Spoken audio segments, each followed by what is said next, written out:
Good morning, secondary math teachers. I wanted to touch base with you about the XP Pen because some of the controls have changed from the video that I showed. There was an update from Microsoft, and what I'm understanding now is that XP Pen plugs into the Microsoft drawing tools, and Microsoft did an update and changed things just a little bit.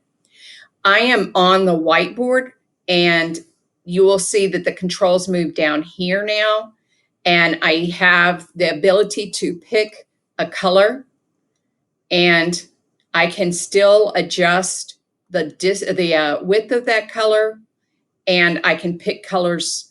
Oh, and it has a multicolored one also. My eraser is just one size now, but I can also hit it a second time and clear the canvas. Where this comes into helping me out is if I draw, a lot of us are working on domain and range right now. So if I draw a graph, and let's say that this is 2 and 2, and I draw my graph out here, and I want to talk to the kids about domain. I know I have a point at 2, and I'm going in this direction. And what I found out I did was if I put a rectangle here, or if I put a circle here, it corrects.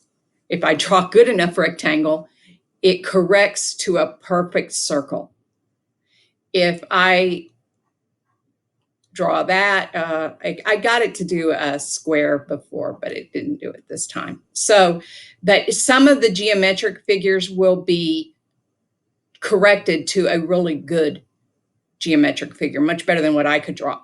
But when I erase this, notice that that corrected figure doesn't go away. So what I have to do is hover over the eraser and pick the clear canvas, and then it will clear that canvas. So I just wanted to update you on some of the controls and the fact that it looks different, but it's still the same. What I haven't figured out how to do is get my ruler off of 45 degrees. So if any of y'all get that, figure that out, just send a shout out. Thanks. Bye.